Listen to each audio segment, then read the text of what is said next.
With marriage comes the incredible challenge to be able to adapt and to change. Here's the thing, there'll always be change. And if you don't plan on change, then you'll fail 1,000 tests.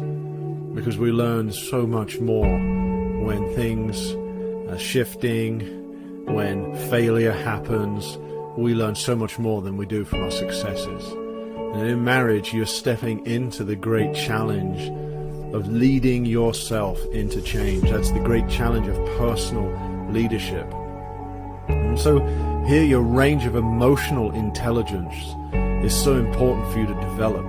Because if you're going to be successful in marriage, you'll have to expand your emotional capacities and capabilities. And what you need to know in marriage is, are you ready to handle the ups and the downs and the roller coaster? Are you ready to handle the downward ride?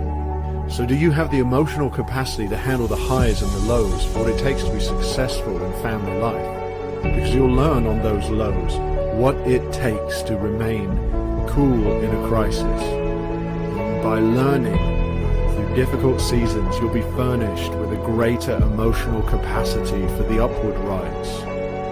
You've got to learn from those challenges. You've got to ready yourself for the lows. Have you ever seen a leader? Have you ever experienced someone who's just communicating nothing but fear and panic? There's no leadership there. There's no establishing order. There's no forward movement. A leader communicating panic is just miserable.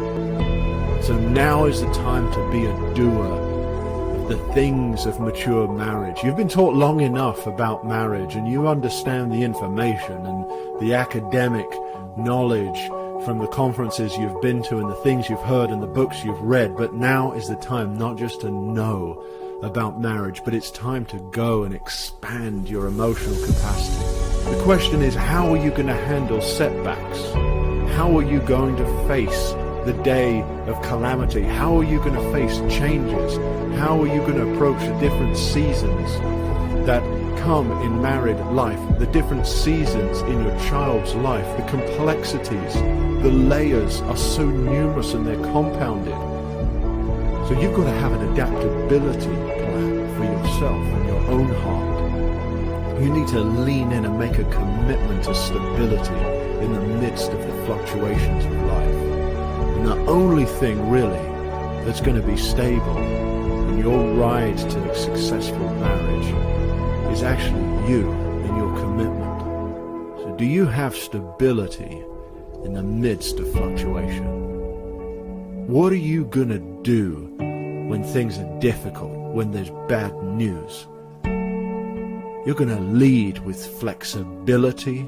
You're going to stay committed while being adaptable, and you're going to grow as an amazing human being.